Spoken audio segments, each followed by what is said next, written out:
hadirannya pada sore ini. Dan untuk sesi pertama, saya persilahkan Pak Suryanto Rustan. Baik, terima kasih Pak David. Selamat sore teman-teman sekalian yang sudah hadir di sini. Sebetulnya saya sih inginnya video dinyalain sih, karena nanti kalau misalnya nih ya saya bercanda gitu ya, jadi saya tahu candaan saya itu lucu apa enggak gitu dari melihat reaksi Anda gitu. Kalau enggak kan, oh kalau enggak pada ketawa, oh berarti garing nih gitu. Jadi saya sebetulnya inginnya sih video dibuka gitu ya. Oke, sorry interrupt Pak Sur. Ya. Boleh dibuka videonya nggak apa-apa? Maksudnya pesertanya? Cuma kalau yang lagi nggak pakai baju ya nggak apa-apa. Oke, teman-teman silahkan open video ya. Nah kan jadi kelihatan. Silakan. Yang cakep, yang jelek kan kelihatan. Ya, oke. Ya, setahu saya mungkin di sini nggak semuanya mahasiswa ya. Jadi mungkin ada teman-teman dari luar ya. Boleh siapa gitu yang dari luar boleh tahu? Bisa di-unmute. Halo, apa kabar?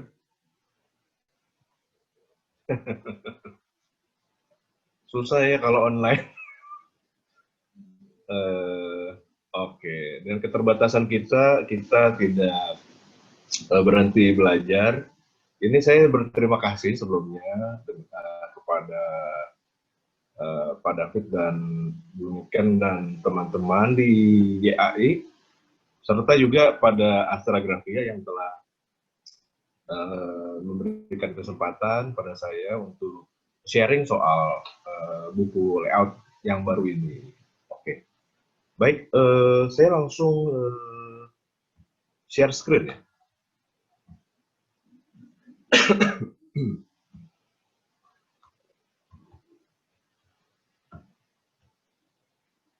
Oke, apakah sudah terlihat, teman-teman? Sudah ya? Oke. Nah, kan jadi kalau ada videonya kita tahu itu rusak apa enggak nih. Gitu. Oke, ya, ini kartu nama saya kan virtual, jadinya dari Zoom aja. Oke, ini kartu namanya ada kodenya di situ. Mungkin teman-teman ada yang belum tahu. Kodenya itu bisa dibaca sebetulnya. Itu bukan QR code ya, tapi ada itu juga tulisan. Jadi ini umpamanya ini adalah problem. Gitu ya. Terus ini adalah clue-nya nih. Itu ada jendela di situ untuk melihat tulisannya apa sih sebetulnya gitu. Dengan cara menerawang. Nah, ini adalah sebetulnya introduction tentang apa itu desain. Kalau kita balik lagi, ini adalah problem. Untuk mencari solusinya, kita harus mencari-cari dulu, bolak-balik sampai ketemu akhirnya clue ini. Ini adalah eksplorasi. Ya. Jadi desain itu perlu eksplorasi. Kalau tidak ada eksplorasi, maka bukan desain. Setelah ini barulah solusinya kita dapatkan. Jadi yang instan itu kemungkinan bukan desain. Desain pasti ada eksplorasinya. Ini kalau pertemuan ini offline ini biasanya saya kasih beberapa teman untuk cari sendiri jawabannya apa. Tapi karena Zoom jadi kurang seru. Oke, kita terusin deh. Nah, ini saya awali dengan sedikit resume. Saya sudah 25 tahun mendesain, lebih banyak di brand identity sama dulu sih web design gitu ya. Sekarang sudah UI UX banyak, minta ampun. Terus saya juga sekarang mengajar di dua universitas swasta. Kalau anak-anaknya berisik, saya kasih quiz ini aja, 2 pertanyaan. Apa cita-cita saya, terus untuk apa sih kuliah, maka langsung diem itu anak-anak, karena jadi introspeksi. Oh iya benar juga ya, gue harus kuliah yang benar, nggak boleh ribut di kelas. Oke ya, gitu. Terus nyeminar ya udah lumayan, kayak sekarang nih kita kebanyakan sekarang online, di beberapa di kementerian juga, eh, di universitas juga. Saya juga menulis buku-buku desain.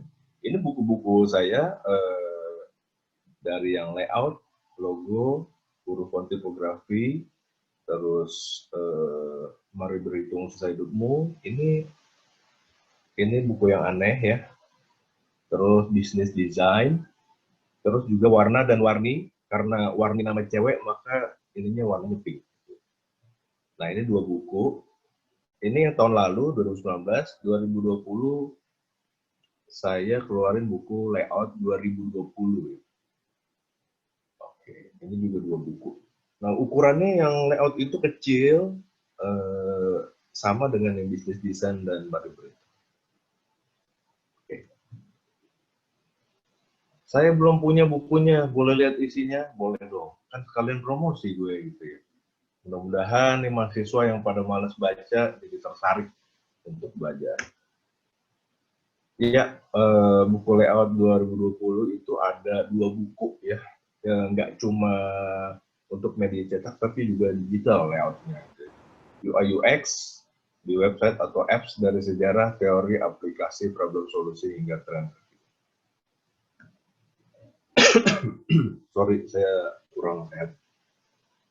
Memperkenalkan desain grafis, DKV, dan digital lewat cara yang menyenangkan. Ini memang ciri khas saya tuh selalu pakai bahasa yang ringan dan tidak bertele-tele. Karena saya dari kecil baca novel nggak pernah habis gitu.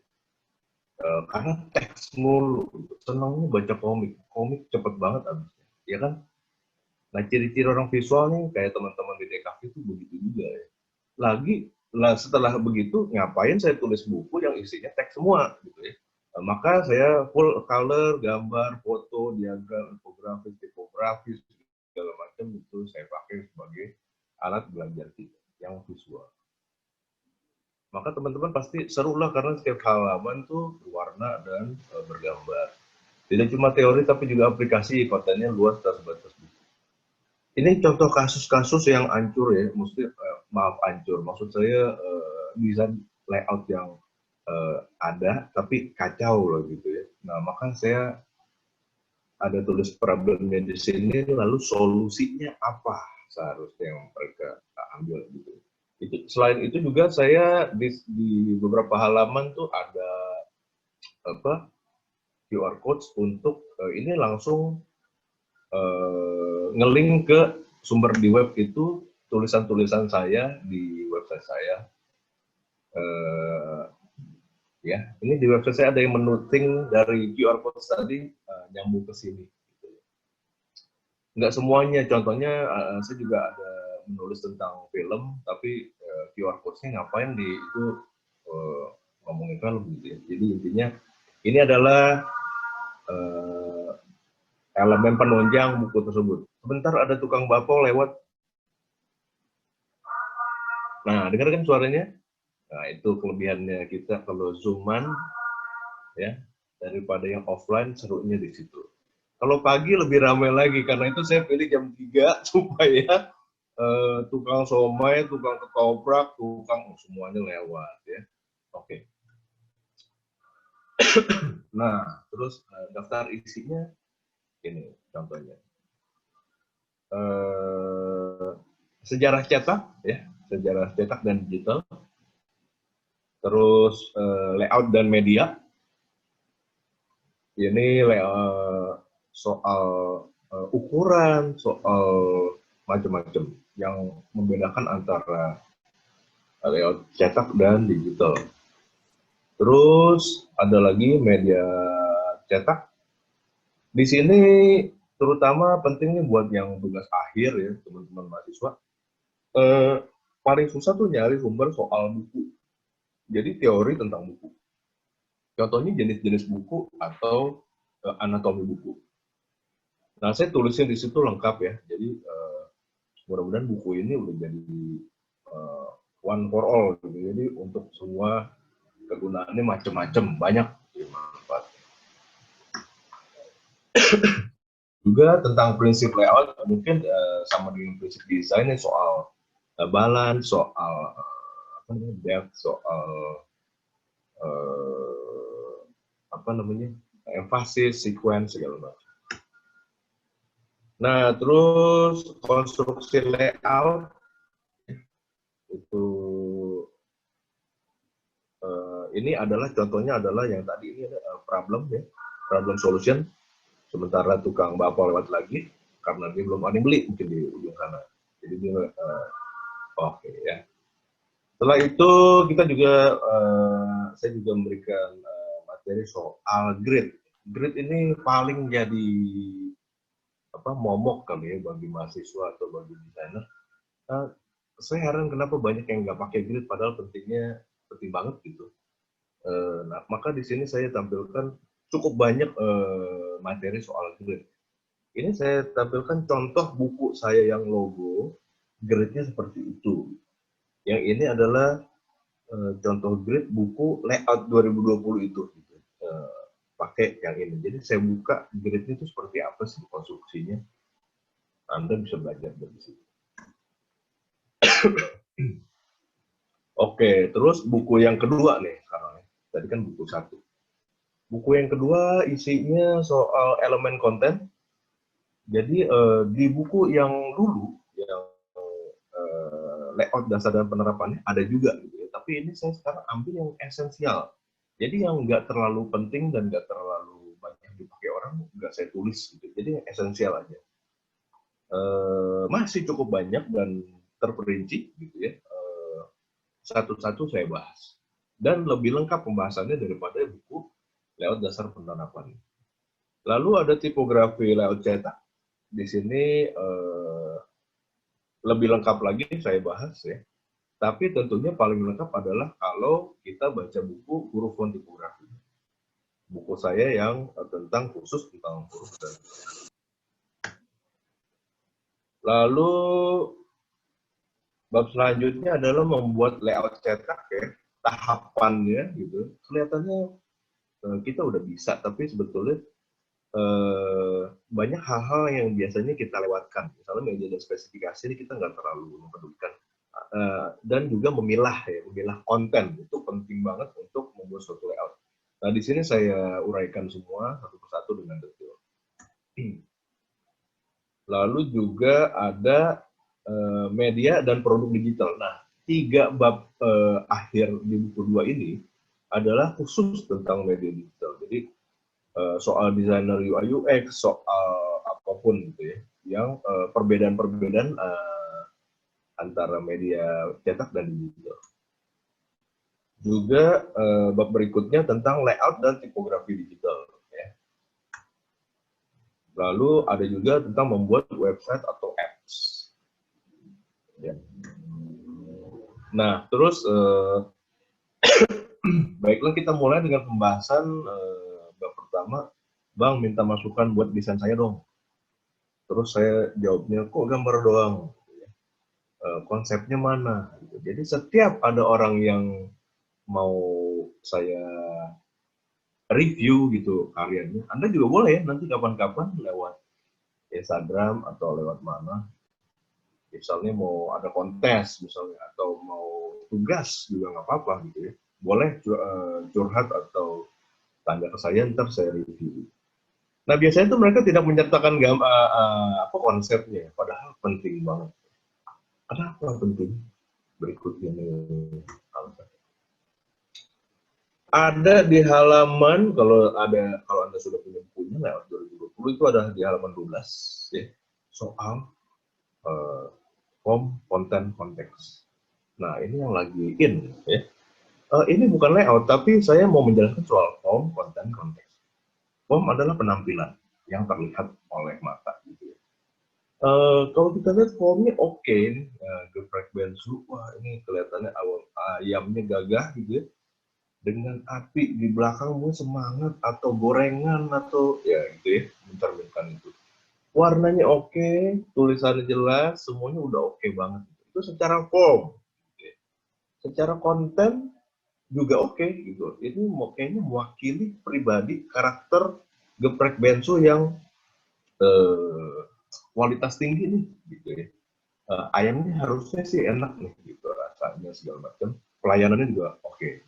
Tapi begitu muncul dituntut oleh ayam geprek bensu gitu ya. I am geprek bensu, maka form konten luluh gitu ya. Tapi yang berkuasa konteks, yaitu apa? Nggak jujur nih, berarti mungkin meniru nih, atau membajak nih, atau segala macam konotasi, ya, berkumpul segala konotasi yang negatif. Karena ternyata terbukti bahwa ini meniru. Di pengadilan kan kalah gitu ya, di perpensunya. Oke. Yang, ya, jadi ada 3, yaitu form, konten, konteks. Itu penting harus diperhatikan di setiap menilai suatu karya desain. Contoh lainnya lagi adalah ini. Kalau kita perhatikan, ini keren sekali secara form. Dari tekniknya keren, bisa menggabungkan yang binatang hewan purba gitu, dinosaurus, ini kayak di zaman sekarang gitu ya, ada anak-anak sedang belajar pakai komputer. Form oke, ya. Form no problem. Warna juga oke. Posisi juga oke, ya, komposisi. Terus secara konten gimana konten? Ada yang salah nggak di gambar ini? Coba Anda perhatikan. Ada yang mau komen? Bisa komen ya? Bisa kan? Unmute. Atau ya unmute aja. Kalau mau komen silakan mau.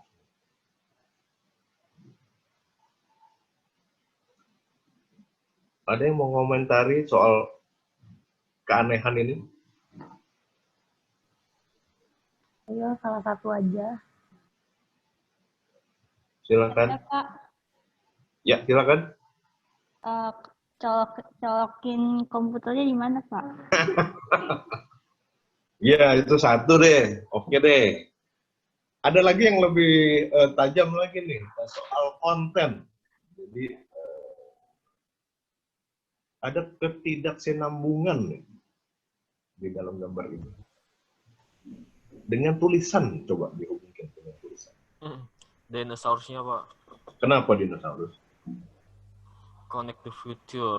Kan itu buat masa depan. Kenapa ada dinosaurus yang masa prasejarah? Yes, itu betul sekali. Judulnya Connecting the Future.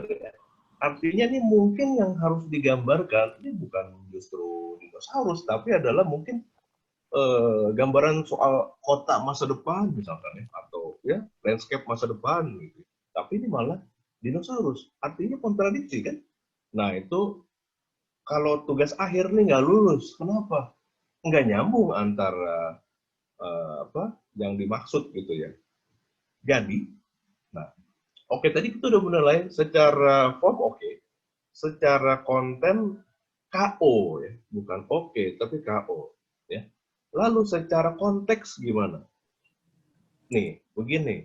Ini adalah buku soal laporan keberlanjutan ya. Jadi ini adalah buku yang dibagikan kepada investor, ya, kepada pemerintah segala macam.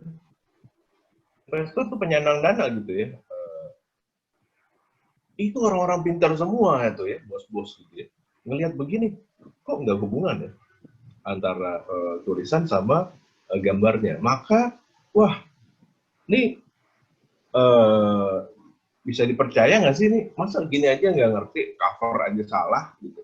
Maka itu ntar dihubungkannya ke konotasinya adalah ke perusahaannya segala macam. Itu konotasi, jadi ke konteksnya. Jadi form oke, konten KO, konteks jadi KO. Gitu. Ya, jadi menilai desain itu harus 3 itu. Ya. Tidak bisa cuma dari bagus nggak, keren nggak, tekniknya jago nih, tapi ternyata meniru atau konteksnya bisa, kayaknya nggak bisa dipercaya nih kayaknya.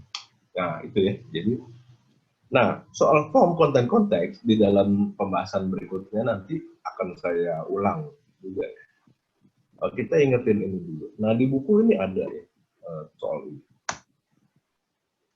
Oke, bab berikutnya memangnya harus selalu pakai grid. Langsung aja deh. Jadi teman-teman mahasiswa banyak banget yang tahu grid, diajarin grid, cuma nggak dipakai. Kalau lu artis mural nggak usah.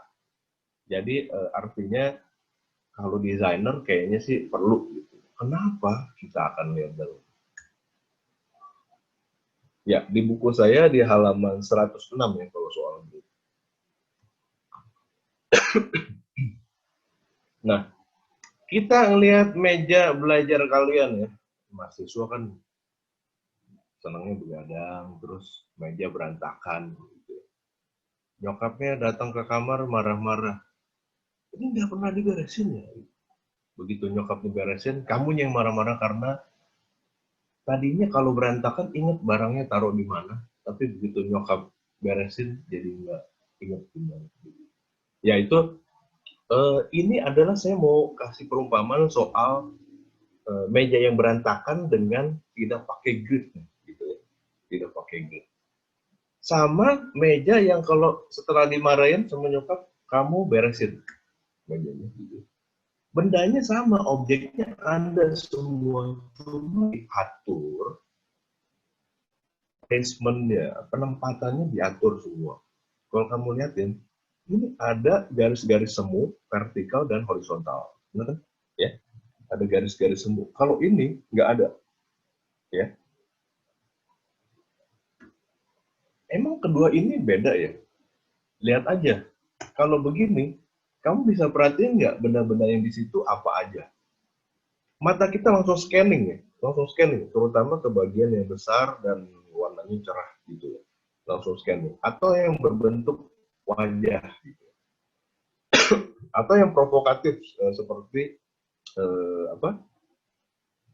HP iPhone yang retak ini, mahasiswa kan gitu kan, dibeliin mahal-mahal, HP dirusakin. Nah terus ini kayaknya anak-anak yang lagi ngerjain tugas nih begadang nih, karena ada tolak angin segala. Gitu ya.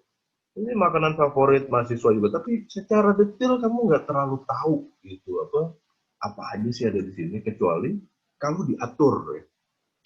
Maka scanningnya mata kita nggak terlalu cepat lagi. Ya. Tetap kita bisa ngelihat ini di sini ada apa aja gitu ya. Tapi lebih bisa fokus ke itu benda apa gitu. Ya. Oke. Jadi, teman-teman, ya, kita bandingin. Yang tanpa grid, bebas banget, dengan yang diatur dengan grid. Gitu. Mana yang lebih menarik mata? Mana yang lebih menarik perhatian? Yang kiri atau yang kanan? Saya tanya lagi deh ke teman-teman dan alasannya. Silakan.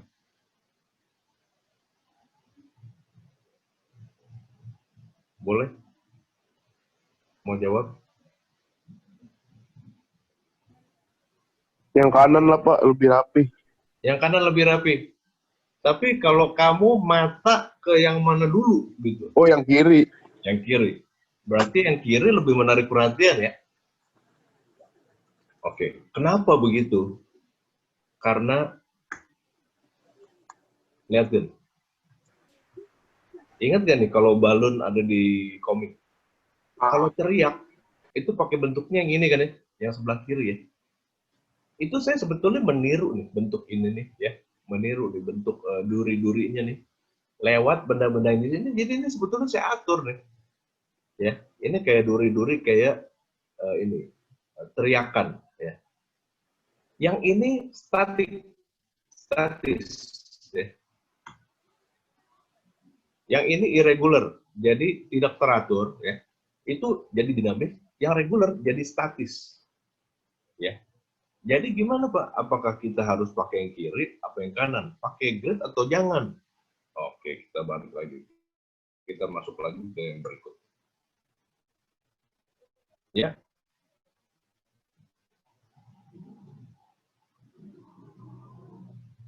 baca tuh tulisan di bawah ini. Kalau yang irregular, mata fokus ke form. Ingat gak form yang tadi? Rupa, ke bentuknya. Kita memperhatikan bentuknya. Bentuk. Ya. Seperti ini contohnya. Tapi kalau yang regular, mata fokus ke konten. Karena nggak ada distorsi secara bentuk. Semuanya diam, semuanya statik. Maka orang mau baca. Ini juga orang mau baca tapi gagal. Berusaha baca tapi nggak bisa.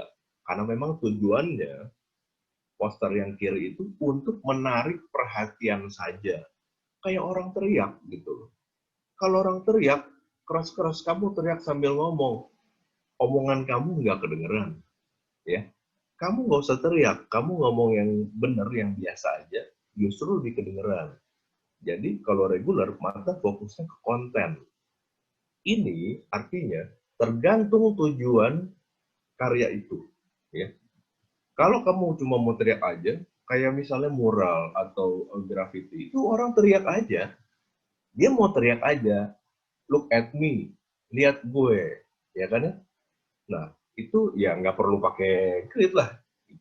Tapi begitu karya yang pengumuman resmi, pengumuman lomba, ada poster di mana semua orang harus tahu kontennya apa, ya, persyaratannya gimana, misalnya. Maka ya pakai grid lah yang rapi supaya enak dibacanya, supaya bisa fokus ke konten. Begitu. Nah, ini contohnya. Gimana nih? Ada yang mau komen soal ini? Sama dengan yang tadi kita sudah bahas. Ada yang mau komen? Silakan.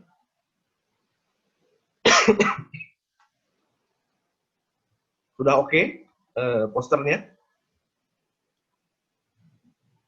Kira-kira ini poster untuk teriak saja atau untuk memberikan informasi?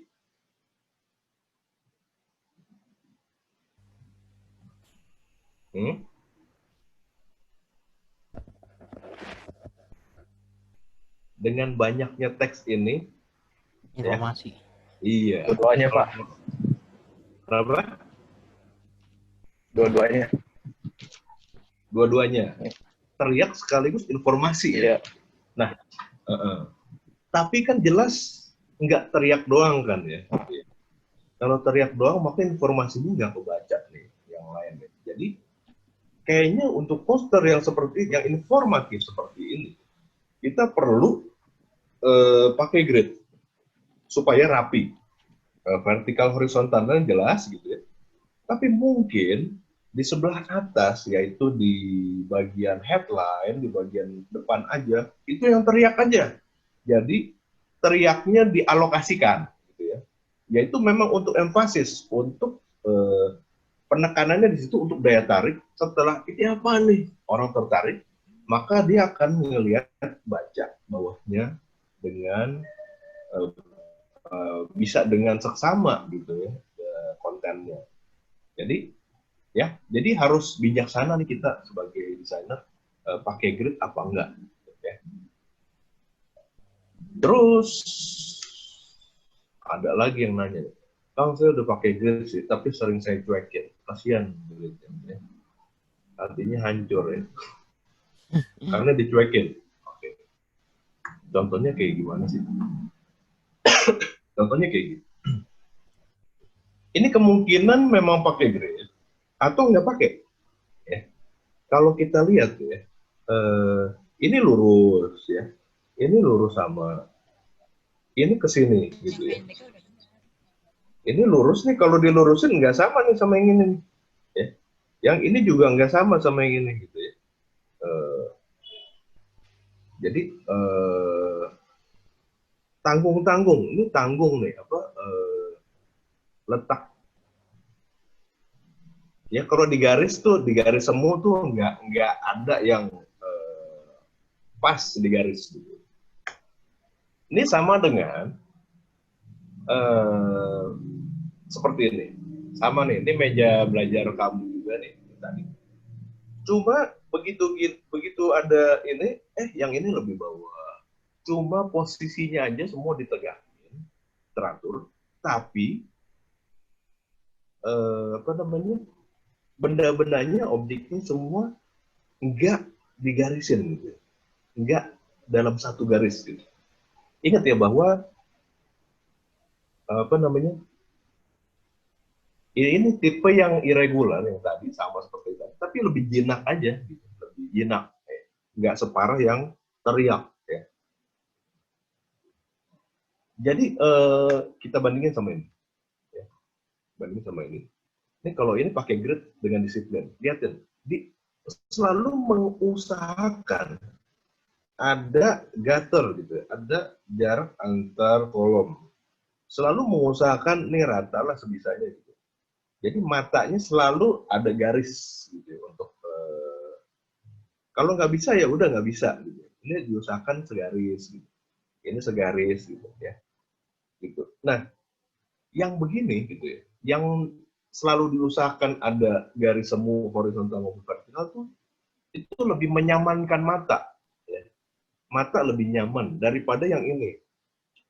Ini tetap kelihatan yang tadi saya bilang lebih liar ya, karena tidak ada yang betul-betul segaris.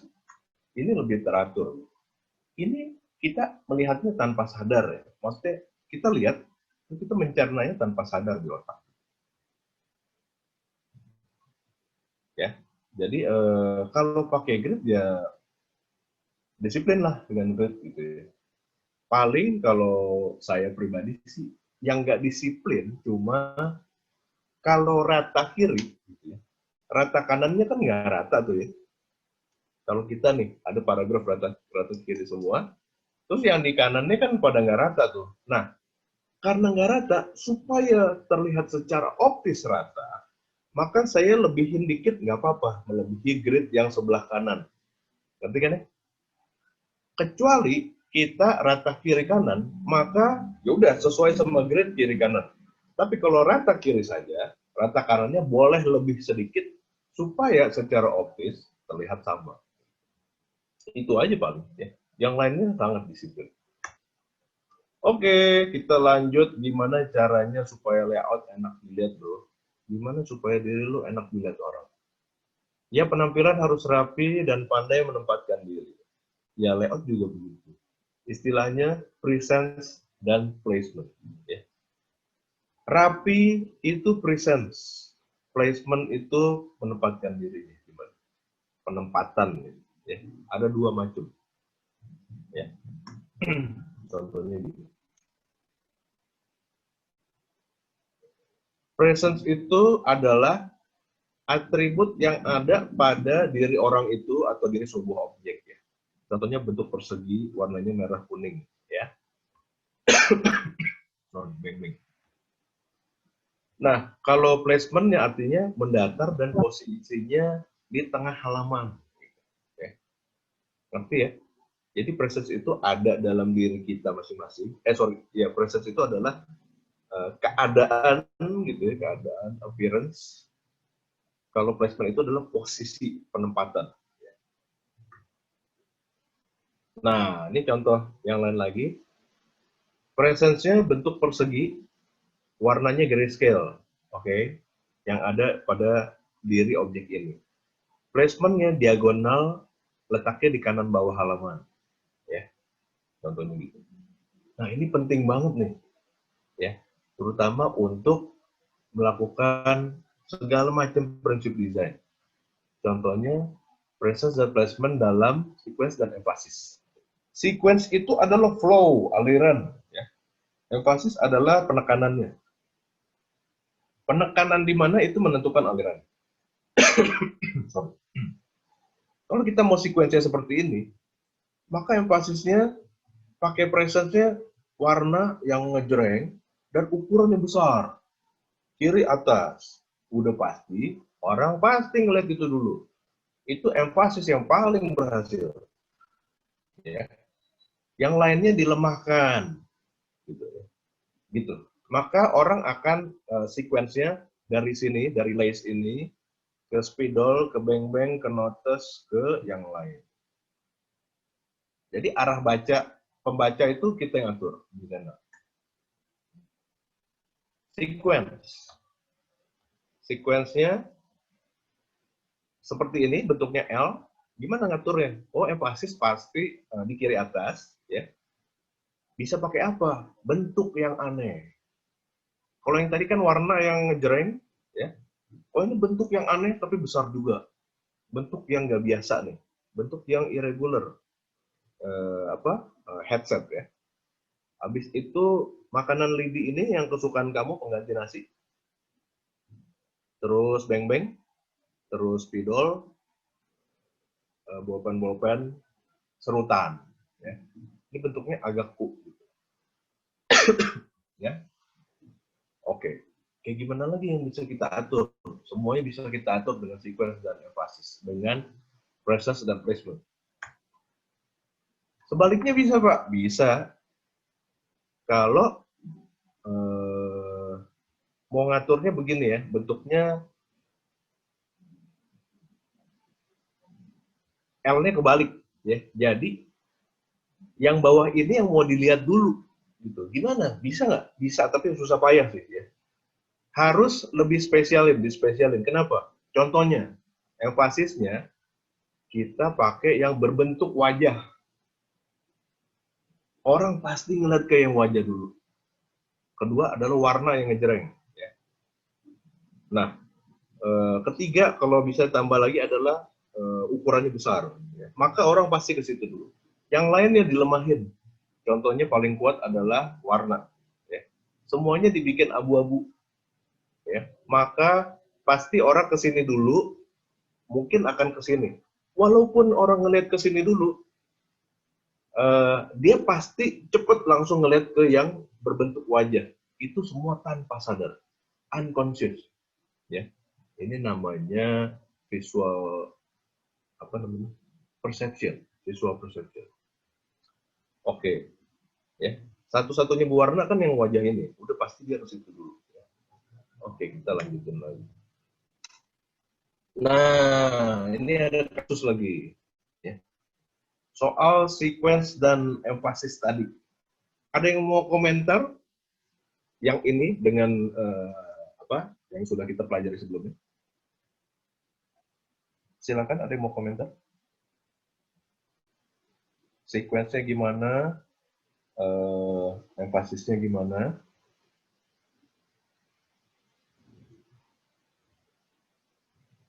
Nah, ini nggak pakai grid ya kayaknya ya. Hajar ya. Main hajar. Ada yang mau komen? Silakan. Nanti dikasih hadiah ucapan terima kasih. Habis nggak ada hadiah, gimana mau ngasih hadiah? Silakan, ada yang mau komentar?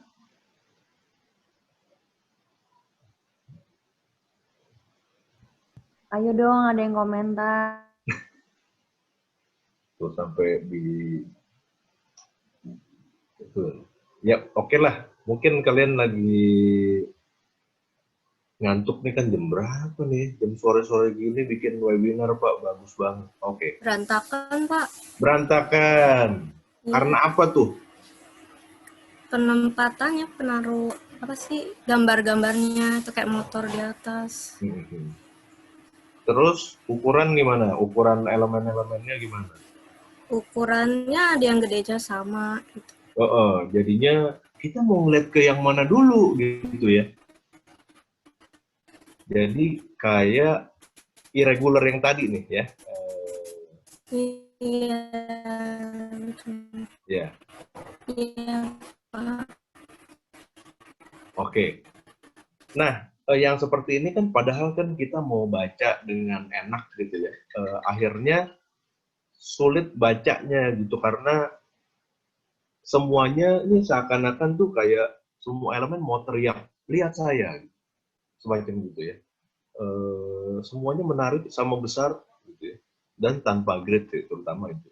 Jadi grid, sequence, emphasis harus diatur kalau mau orang baca kontennya gitu ya.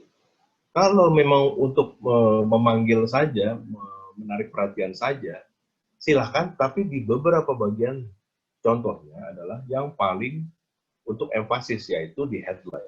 Di situ aja. Ya. Oke. Kita lanjutin.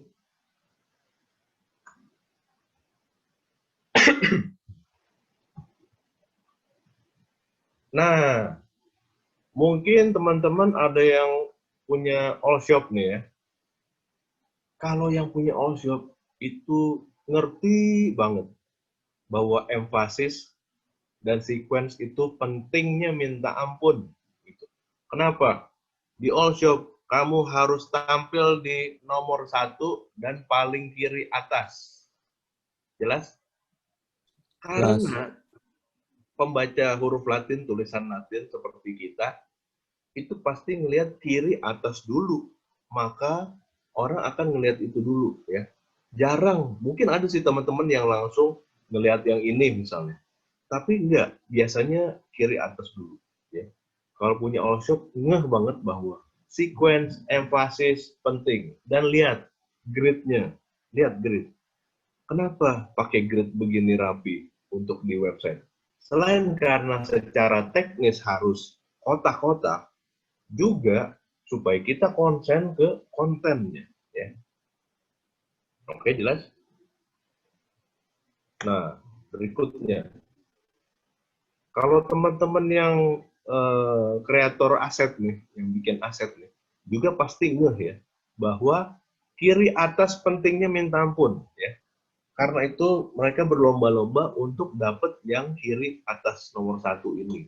Kenapa? Pasti sama seperti all shop, itu yang dilihat duluan. Gitu ya. Jadi penting banget nih pakai grid, emphasis, dan sequence. Oke, kita masuk ke bab selanjutnya, Kak. Saya dari DKV, gimana caranya jadi desainer UI UX.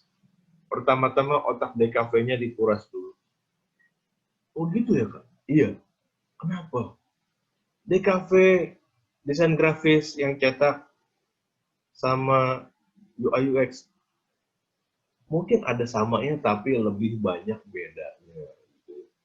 Sangat dunia yang sama sekali baru bagi kamu. Jadi harus belajar dan sambil praktek banyak.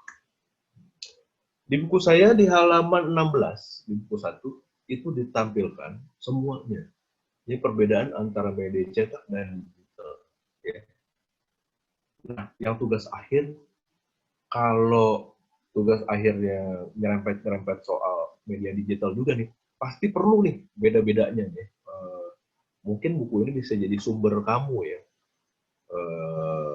Perbedaannya banyak sekali dan sangat berbeda ya antara yang cetak dan yang digital. Oke. Contohnya salah satu nih gambar ini deh. Nih. Ini adalah gambar lagi ngejemur buku yang kebanjiran. Itu adalah media cetak tuh rentan cuaca, rentan kerusakan. Tapi kalau media digital, kita simpan dalam bentuk file virtual, jadinya ya nggak rusak-rusak, kecuali servernya dirusakin. Ada lagi gudang. Ini gudang Amazon. Kecil banget gambarnya, sorry. Gudang Amazon. Gedenya minta ampun, gudangnya berhektar-hektar. Ya, untuk menyimpan barang. Tapi kalau misalnya file-file virtual, nggak perlu sampai gede-gede begini. Gitu ya. Yang penting adalah server-server. Ya.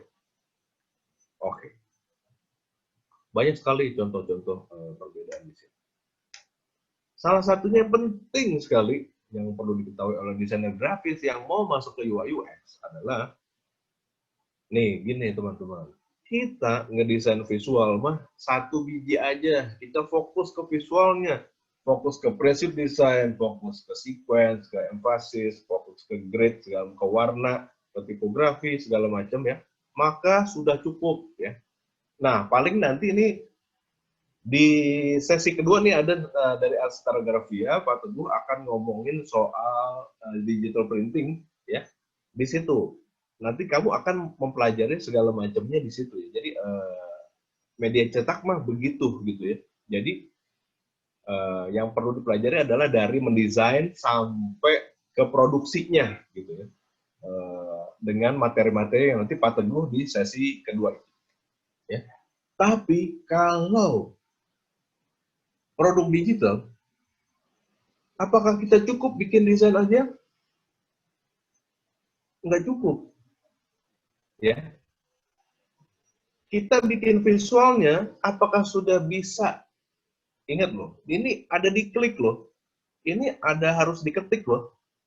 Di sini apakah di desain cetak, apakah ada yang bisa ditulis atau diklik, ada interaksi? Nggak ada ya. Nggak ada ya. Jadi, satu arah sifatnya. Kita ngelihat desain, maka kita mikir sendiri. Tapi kalau di media digital, kita ngelihat desain, kita ada interaksi dengan mesin itu. Kita ngetik, kita ngeklik, kita swipe, kita pinch, bisa segala macam. Di belakangnya, untuk sampai bisa berinteraksi begitu, di belakangnya banyak sekali layer-layer coding ya, program. Ini contohnya di sini ada, kita bagi lagi jadi front end, back end, database paling bawah. Ada yang membedakannya cuma front end sama back end. Ya intinya adalah di belakang yang terlihat ini banyak sekali pekerjaan di belakangnya. Ya. Nah, mungkin desainer grafis yang mau ke UI UX nggak perlu tahu sampai ke programmingnya segala macam. Tapi dia harus paham betul apa yang saya buat tidak semudah itu bagi programmer, gitu loh. Belum tentu efisien dilakukan untuk interaksi, gitu ya. Jadi tidak semudah itu juga, gitu. Selain itu dari segi teknis web itu banyak keterbatasan, ya. Tidak seenak kita mendesain visual, udah begitu aja. Ya. Itu satu hal yang penting banget diketahui oleh desainer grafis yang mau ke UI UX. Nah, soal gini-ginian aku bahas lengkap di buku Layout 2020. Ada lagi, ya. Ini kalau agensi atau perusahaan desain yang tempo dulu, ya, yang sifatnya printing atau agensi atau advertising yang tradisional, ini cuma begini aja,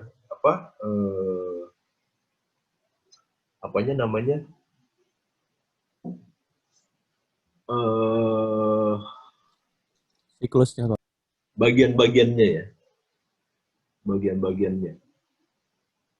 Contohnya nih, ada production, ada accounting, ada tradisional, ada kreatif ya, tradisional kreatif. Ini maksudnya nih graphic design segala macam. Terus juga ada media planning, media buying gitu ya. Terus kalau di UI UX gitu ya, di tukang bikin apps ya, apps developer ya. Buset deh, lihatin deh. Ada berapa bagian? Ini kalau yang full service ya. Ada kreatif. Nah, mungkin kita di sini nih ya, desainer mungkin di sini letaknya.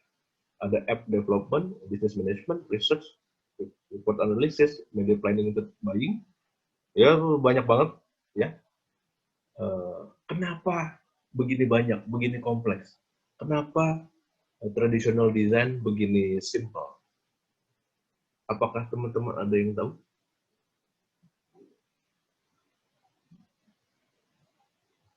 Nah, penyebabnya adalah ini. Saya nyari pensil, nggak ada sih. Tools pensil, nggak ada ya? Oh, nggak ada. Oke, cursor saya kelihatan nggak ya? Kelihatan ya cursor? Kursor saya kelihatan nggak? Kelihatan Pak. Kelihatan. Oke, sip. Nih, yang saya lingkari nih. Karena mindset-nya adalah ini. Karena di traditional design, yang kita pentingkan adalah creative solution, solusi kreatif. Visual, solusi kreatif ya. Sedangkan di app developer, digital design itu adalah consumer centric, user, pengguna, pengalaman pengguna yang pentingnya. Terus jadi solusi visual di sini adalah segala-galanya, ya. Posisi desainer grafis itu sebagai pemeran utama nih kalau di tradisional. Tapi kalau misalnya di digital agency, ya, itu kita bukan yang utama, men. Sorry aja ya. Desainer itu supporting itu pemeran pendukung. Kalau di sini pemeran utama, kita tuh pemeran pendukung di sini. Jadi pemeran utamanya siapa? Pemeran utamanya ada yang berkaitan sama riset ini nih, consumer centric ini. Ya. Pokoknya tuh kayak mengabdi pada pengguna gitu. Ya. Wah ini susah nih pencetnya, langsung ubah. Wah ini karena apa? Selalu ada review. Kalau kamu download apps, ya, yang dilihat apa dulu? Pertama kan nilainya kan ya, 4,6 atau 4 doang, yang 5 nggak ada lah, ya. 4,6 tuh udah bagus banget, ya kan? Kalau di Google Play. Terus setelah itu yang dilihat apa lagi? Review gak sih? Ya kan? Ya, ulasan. Iya. Bintang 5 berapa yang ngeklik? Yang ngisi. Yang bintang 1 kita lihat, yang critical kita lihat dulu, yang paling kritis ya. Nah itu, jadi sedangkan coba lihat deh, apakah review-review pengguna itu ada di desain tradisional, di desain agency? Nggak ada, ya. Itulah bedanya gitu ya. Kenapa ini kok kompleks banget gitu.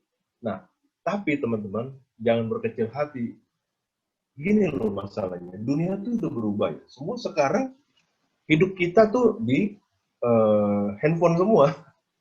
Jadi traditional design itu makin ditinggalkan orang sebetulnya, gitu ya. Walaupun masih dipakai, tapi tinggal sedikit, gitu ya.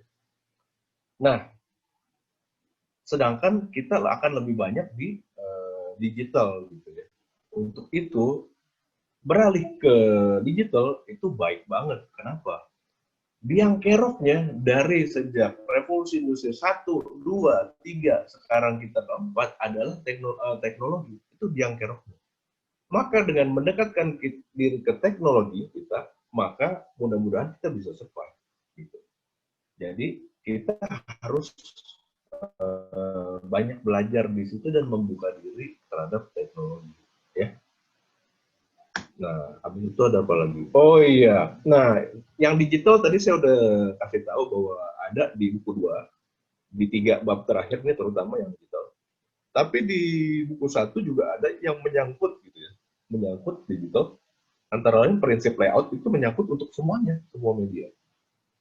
Layout dan media juga di sini akan diterangkan perbedaan digital dan cetak, terus sejarah juga. Gitu ya. Nah ini isi buku saya. Oke, saya pikir itu aja. Kata terakhir adalah silakan baca sendiri deh.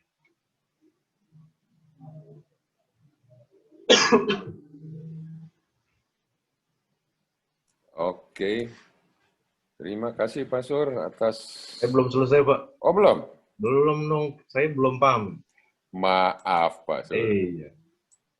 Jadi teman-teman, berkaryalah terus karena kita ini beruntung, kita orang-orang yang bikin artefak. Jadi artefak itu adalah benda fisik ya, karya fisik gitu ya. Nggak semua orang punya talent, punya talenta untuk menghasilkan suatu karya fisik. Untuk itu berkaryalah terus karena kalau kitanya sudah tidak ada, karya kita tetap ada. Ya. Sampai engkau mewujudkannya, menghentikannya dalam wujud sebuah karya. Oke, teruslah berkarya teman-teman, jangan berhenti, tetap membuka diri, itu aja deh. Selanjutnya kalau mau kontak saya silahkan, karena waktu di sini cuma terbatas. Silahkan di follow Instagram, nanti saya follow back. Tapi bilang gitu ya, message, Pak, follow back dong Pak. Nah, baru saya ngeh gitu ya, maka saya follow back. Ya. supaya follower kita sama-sama banyak, ya. Jadi bisa di-endorse oleh tukang sepatu, tukang baju, gitu. Oke, Pak David, saya kembalikan ke Anda. Saya back to forum. Oke, terima kasih banyak Pak Sur atas presentasinya. Mohon maaf tadi aku pikir udah selesai.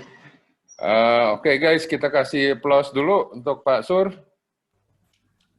Terima kasih. Sekarang kita melanjutkan pada sesi tanya jawab ya. Sesi tanya jawab. Ini maunya gimana Sur? Langsung aja. Boleh langsung aja silakan. Langsung aja. Ini Hardi termasuk ini nih, termasuk ini dari DKV Paramadina. Dia termasuk salah satu pembaca buku lo yang paling fanatik kayaknya. Oke, silakan Hardi kalau ada yang mau ditanya.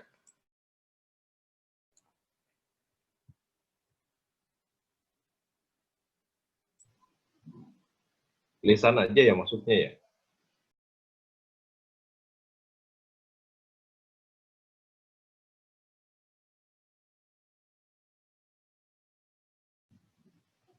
Ini lisan atau dari chat, Pak?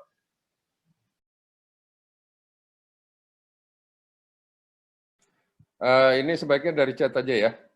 Dari chat aja. Oke, sekarang kita buka untuk kalian coba buat pertanyaannya seperti apa. Nanti setelah ini nanti Mary yang akan memberikan pertanyaannya kepada Pak Sur. Nanti yang mana yang mau dijawab duluan, silakan. Oke, Mei udah di-collect pertanyaan-pertanyaannya? Sebelumnya selamat datang ya, ini kebetulan ada teman-teman dari DKV Paramadina dan DKV Unikom Bandung.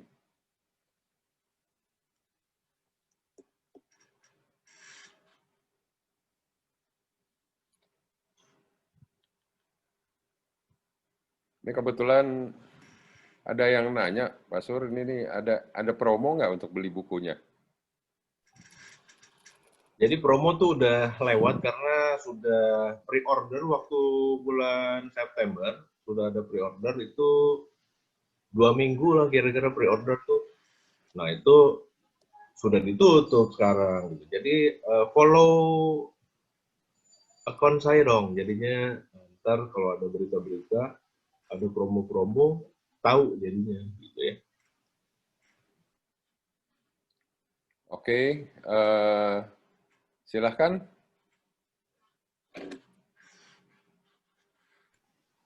Boleh sekalian tambahin lagi deh Pak ya. Iya, silakan. Untuk yang tertarik boleh ke marketplace ya, Shopee atau ke Tokopedia untuk mencari buku saya ada biasanya. Kecuali yang logo sama yang tipografi sudah habis. Yang lain masih ada. Oke, ini untuk yang mau bertanya silakan deh. Kalau misalnya ada yang mau bertanya langsung.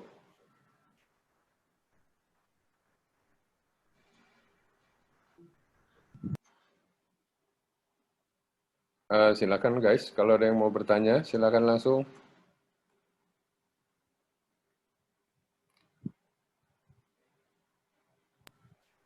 Pak, ada yang mau nanya. Ya, Lewat silakan Mei. chat ya. Kamu handle Mei. Oh ya, chat.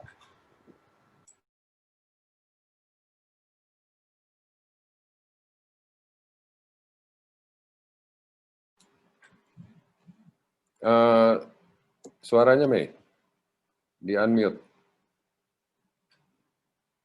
Mei. Oh ya, Pak. Suryanto ada nanya. Untuk sertifikat gimana ya Pak? Maaf, karena nggak semuanya tahu gitu. Jadi sertifikat tuh apa sih?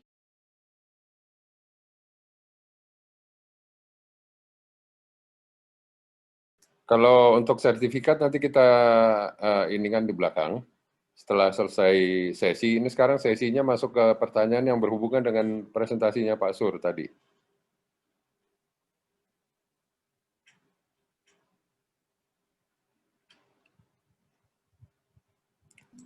Kalau mau nanya tema yang lain boleh Pak, silakan. Iya, ya. Mau nanya tema yang lain silakan. Udah di open itu Pak Sur. Tadi Hardi gimana Hardi?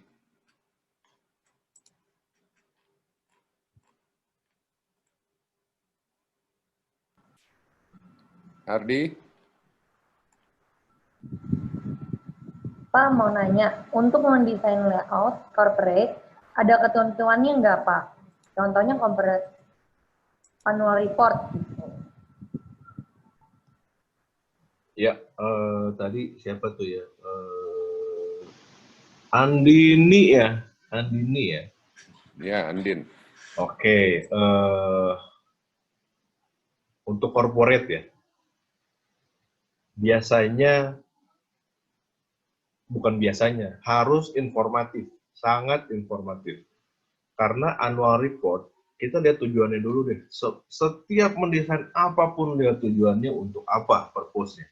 Annual report itu untuk dibaca, tidak untuk publik biasanya, tapi untuk investor. Satu, untuk pemerintah, pokoknya pihak-pihak yang berhubungan aja gitu dengan perusahaan tersebut gitu ya. Jadi pihak-pihak yang berkepentingan. Nah, melihat apa mereka biasanya kalau annual report? Melihat laporan keuangan pasti nomor satu ya. Laporan keuangan, terus bagaimana sehat atau enggaknya perusahaan itu. Gitu ya. Juga informasi-informasi yang lain. Contohnya inovasi apa yang mereka buat. Terus future plan-nya apa? Jadi planning untuk kedepannya gimana? Semua itu adalah informasi penting yang harus bisa dibaca dengan jelas oleh para pembacanya yang tadi yang berkaitan. Untuk itu, seperti yang tadi saya sudah presentasikan, artinya perlu yang seperti apa? Yaitu yang sangat grid, gitu, sangat disiplin dengan grid, bukan irregular, ataupun yang pakai grid tapi dicuek-cuekin, gitu ya, nggak gitu. Pasti yang sangat grid. Terus kedua adalah intinya adalah mendahulukan informasi yang jelas. Kalau mau ada gambar segala macam silahkan pakai, tapi tidak boleh mengganggu tulisan. Intinya gitu ya. Intinya adalah informasi tidak boleh terganggu oleh elemen apapun. Intinya sih gitu. Dan biasanya juga clean. Ya. Clean itu yang corporate itu, yang clean itu, clean maksudnya bersih tuh contohnya minimalis gitu. Terus minimalis kan sebetulnya to the point ya. Tidak perlu pakai elemen apa-apa kalau tidak dibutuhkan gitu. Kalau cuma sekedar dekorasi aja. Gitu. Jadi minimalis to the point mau ngomong apa gitu. Ingat bahwa investor, pemerintah, segala macam bukan orang-orang yang punya waktu banyak seperti kamu, ya bisa jalan-jalan. Cuman lagi pandemi aja nih jadi di rumah aja. Kalau enggak kamu kan ngelayap terus jarang pulang ya. Sampai nyokap lupa ini siapa? Ternyata anaknya sendiri. Nah, nah investor bukan orang yang seperti itu. Mereka orang sibuk. Jadi to the point aja lah. Mau ngomong apa gitu ya. Ya seperti itu sih setahu saya soal company profile. Banyak contohnya di web, banyak banget contoh company profile yang bagus-bagus. Kamu bisa mencontoh dulu dari situ gitu ya. Ya gitu Andini, mudah-mudahan bisa membantu. Oke, Hardi ini kayaknya udah kepengen nanya dari tadi nih. Fans fanatik tuh. Iya,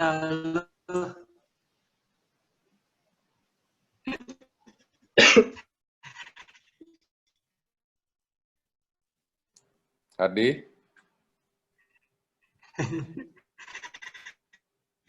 ya, makasih Pak David. Ya, Terima kasih juga Pak Suryanto. Ya, halo Pak. Dengar Pak? Halo? Halo? Ya, jadi saya mau tanya Pak, untuk membuat yang web.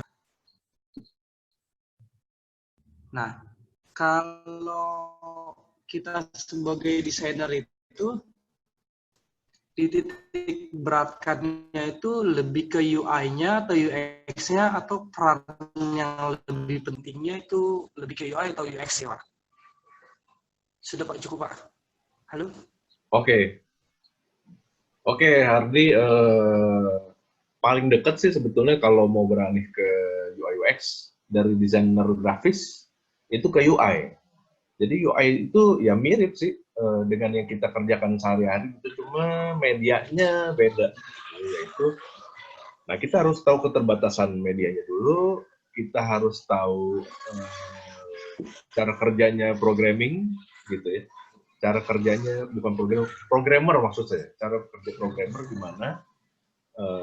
Dari situ membiasakan diri dengan environment-nya, gaul dengan programmer, dengan orang database lah segala macam yang ada di situ, atau teman-teman yang berkecimpung di situ, barulah kita bisa tuh melebur dengan mereka. Nah, jadi paling dekat tuh ke UI. Itu sama juga dengan penampilan apps atau website gitu ya. Itu UI. Gitu sih, Ardi. Ayo Pak, terima kasih. Ya.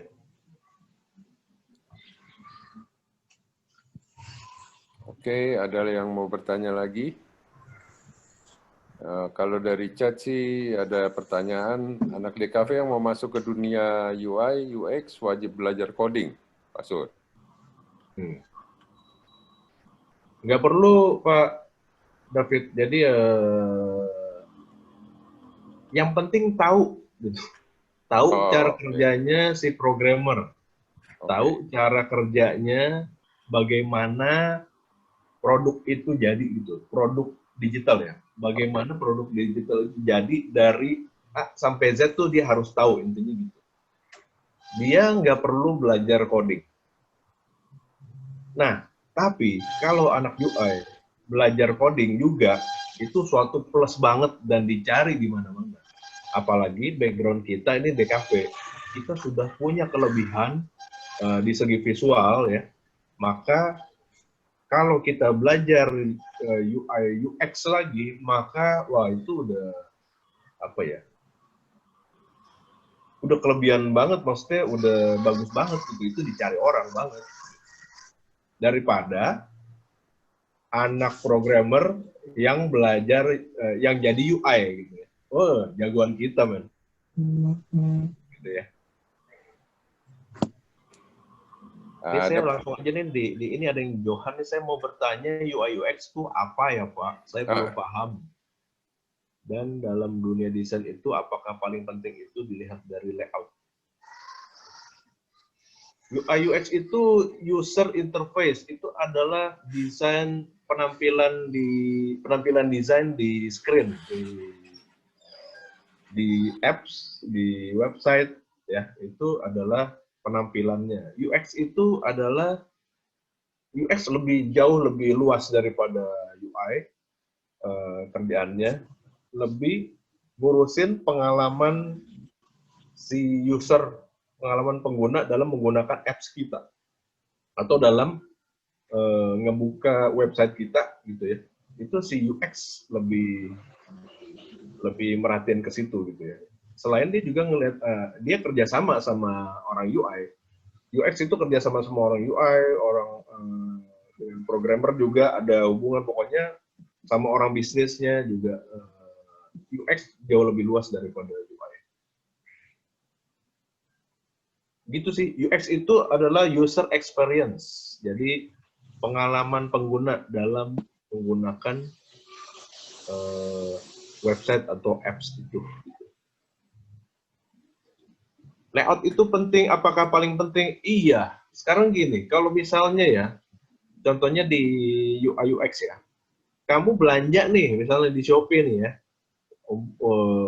terus udah sampai misalnya di tahap mau bayar, oke, mau bayar. Terus kamu nggak tahu, di situ kamu nggak ketemu gimana cara bayarnya. Gara-gara mungkin layoutnya atau buttonnya terlalu kecil sekali, teksnya terlalu kecil, layoutnya salah, mungkin tempatnya di halaman yang keduanya, maka kamu akan kesulitan. Itu akan apa ya? Ngeselin gitu ya, ngeselin. Ya kan? Ngeselin, gue mau belanja, gue mau beli ini, gue penting banget nih, gue mau beli buku layout 2020 nih biasanya. Ya misalnya ya. Terus karena besok ujian nih disuruh Pak David nih, aduh ternyata lu nggak bisa belanjanya gara-gara layout yang rusak.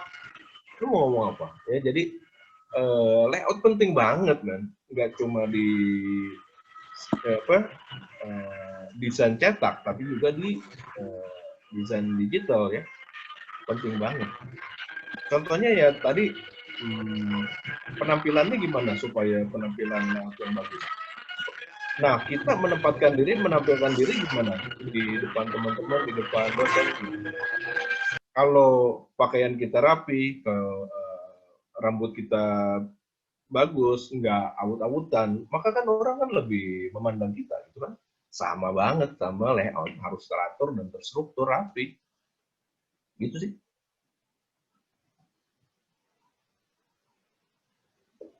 Oke, mungkin yang itu sesudahnya Pak Sur, dari layout website itu ada efek ke SEO nggak? Mana sih? Dari Prasetya Susandi. Di atas ya? Bentar. Iya, layout website itu ada efek ke SEO nggak, Pak? Oh, I see. Jadi gini, SEO kan, gue lupa singkatannya apa. Intinya adalah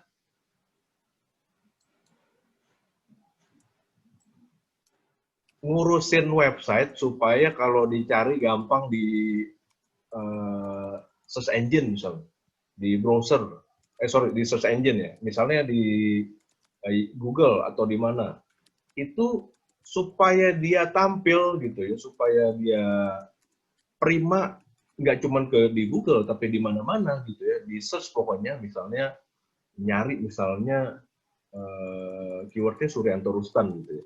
Kalau SEO website gue jelek, maka nggak ketemu gitu, bisa nggak ketemu. Bukan masalah keywords doang ya, bukan masalah meta tag-nya. Meta tag itu apa ya? Ngejelasinnya susah nih, kita harus privat kayaknya les. Jadi ribet kalau itu. Jadi intinya adalah SEO adalah mengoptimalkan eksistensinya si website itu gitu ya, atau produk digital itu supaya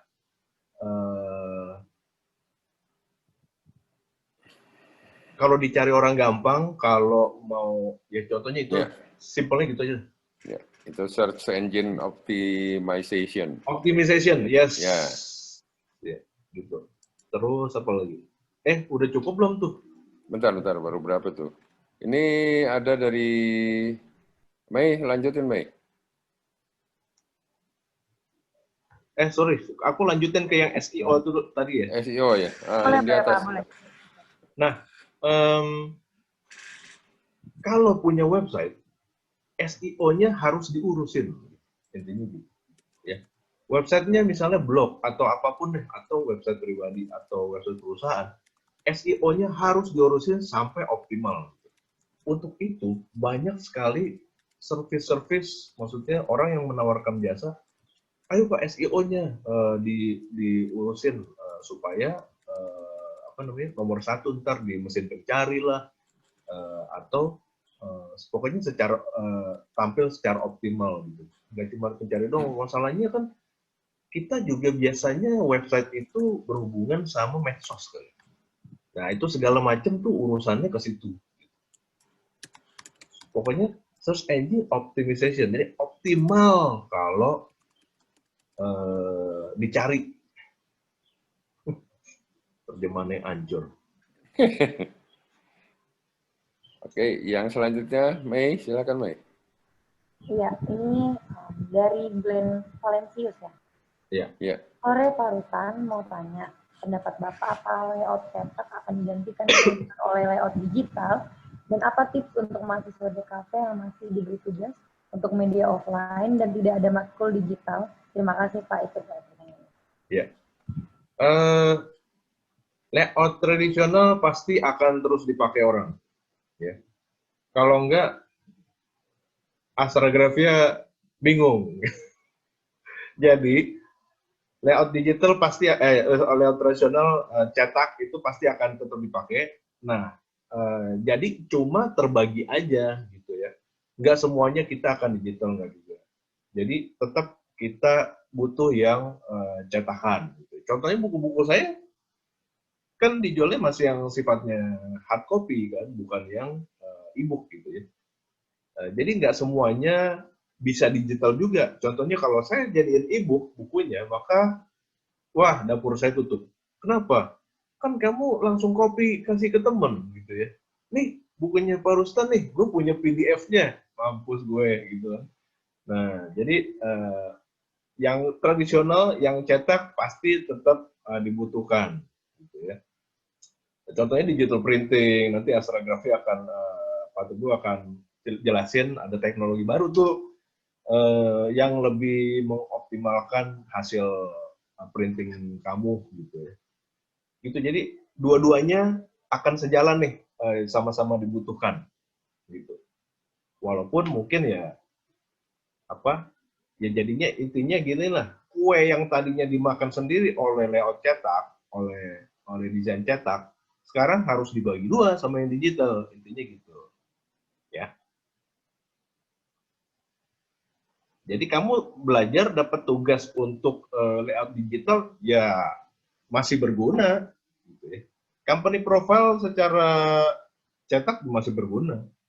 Kartu nama emang masih udah nggak diperluin, masih berguna. COVID ini kan nggak selamanya ya, pandemi ini kan nanti kan ada apa namanya vaksin ya, vaksinnya gitu. Lagian kan kumannya makin lemah nih karena kitanya makin kebal. Oke, gitu Mei, panggilnya Mei. Oh ya, Mei. Iya. Betul, Pak. Ada lagi? Ini ada satu lagi ya terakhir ya. Dari Nur Fadilah. Permisi Pak, saya ingin bertanya layout antara buku cerita bergambar atau buku ilustrasi yang memiliki targetingnya itu anak-anak. Apakah memiliki perbedaan? Lalu jenis layout seperti apakah yang kira-kira Bapak rekomendasikan yang bagus dan baik untuk target anak-anak? Terima kasih Pak sebelumnya. Jadi layout untuk buku cerita bergambar atau buku ilustrasi yang memiliki targetnya anak-anak, apakah memiliki perbedaan? Kalau kita berkarya bukannya mau bikin apa gitu, bukannya kita nggak peduli kategorinya ya. Gue mau bikin komik tapi tapi kayak buku ilustrasi anak-anak misalnya, tapi komik. Atau gue mau bikin komik tapi bentuknya poster, bukannya terserah kita gitu. Jadi sebaiknya sih nggak terlalu, jangan peduliin gue mau bikin kategorinya apa gitu. Contohnya gini deh, gue mau nyiptain lagu nih, ya, lagunya lagu gue gitu ya, ciptain lagu sendiri, misalnya untuk cewek gue misalnya. Terus apakah lu mikir genrenya apa ya? Nggak perlu lagi gitu kan. Ngapain lu mikirin genre dulu? Yang penting kan bikin aja dulu gitu. Lagu gue gitu. Jadi pertanyaannya apa sih? Lalu jenis layout seperti apakah yang kira-kira Bapak maunya yang bagus dan baik untuk target anak-anak? Oke, sekarang intinya anak-anak. Anak-anak tuh perlu dilihat dulu umur berapa range-nya. Karena beda dikit, udah beda cara ngomongnya. Sampai di bawah 5 tahun, 5 tahun itu mungkin masih kita anggap apa ya, anak-anak di atas 5 tahun udah beda lagi, ya. 5 tahun sampai 7, 8 beda lagi. 8 sampai 10, 11 beda lagi. Jadi harus terperinci banget. Jangan sampai anak-anak, oke, kita bikin yang terlalu childish gitu, terlalu anak-anak taunya untuk misalnya anak-anak kelas 6 SD. Itu udah mau SMP loh. Jadi kita bikinnya childish banget. Anak-anak kelas 6 itu nggak mau baca. Gawat. Jadi, nah, gue bukan promosi nih. Tapi di buku layout 2020 itu ya, perbedaannya ada tuh. Ya, jadi by umur gitu. Umur sekian sama sekian, cirinya apa, genrenya apa, gimana, terus ininya gimana, ciri-cirinya, gitu. Layoutnya seperti apa, bukunya bentuknya kayak gimana. Gitu. Jadi biasanya sih dari paling kecil tuh banyak gambar, banyak warna, makin lama makin hilang, ya. Makin lama makin hilang gambarnya, jadi tulisan lebih banyak, ya. Karena kenapa? Anak sekalian belajar baca, gitu.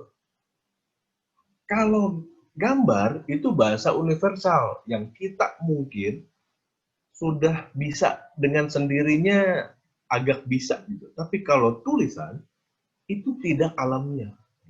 Gambar itu bahasa alamiah, ya. Karena itu dari sejarah tulisan, pertama adalah gambar itu kan lukisan goa kan, ya kan? Lukisan goa. Habis itu apa? Piktograf, masih berbentuk gambar. Itu contohnya tulisan kanji, itu piktograf tuh. Habis itu ideograf, lama-lama jadi simbol. ABC itu cuma simbol doang, ya kan? Nggak berbentuk gambar sama sekali. Nah, itu kan harus dipelajari. Nah, anak juga begitu ya. Jadi, makin lama tulisan makin banyak. Di titik tertentu, kebagi dua. Ya. Makin dewasa, makin butuh komik. Ada yang butuh komik juga, jadi apa? Namanya apa? Graphic novel ya. Graphic novel. Jadi graphic novel. Orang gede yang masih mau baca buku gambar, bacanya graphic novel. Orang gede yang demen baca tulisan, jadi novel. Gitu. Jadi, gitu. Nah, balik lagi ke yang anak-anak, ya lihat dulu umurnya berapa, spesifiknya, maka bikin buku yang seperti itu. Jangan-jangan dia butuh gambar yang banyak, jangan-jangan enggak juga, karena di umur sekian itu, dia lagi belajar baca. Gitu ya. Oke, Mei.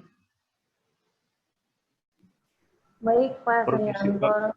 Ya. Terima kasih sudah mau sharing sama kita. Semoga Udah ya? Ya, betul. Berhubung pertanyaannya kita limitasi supaya semuanya masuk nih. Nanti sebelum itu Pak Sur, jangan kemana-mana dulu ya Pak Sur ya. Ya. Tinggal cek aja. Oke, boleh. Tinggal cek aja. Tinggal cek aja tukang bakpao itu tadi balik lagi apa enggak. Oke. Pak Sur, terima kasih banyak atas waktunya. Ya. Nanti aku kasih tahu kita foto-foto lagi ya Pak Sur ya, pas terakhir ya. Oke, kita kasih applause dulu guys buat Pak Sur. Thank you. Oke, thank you.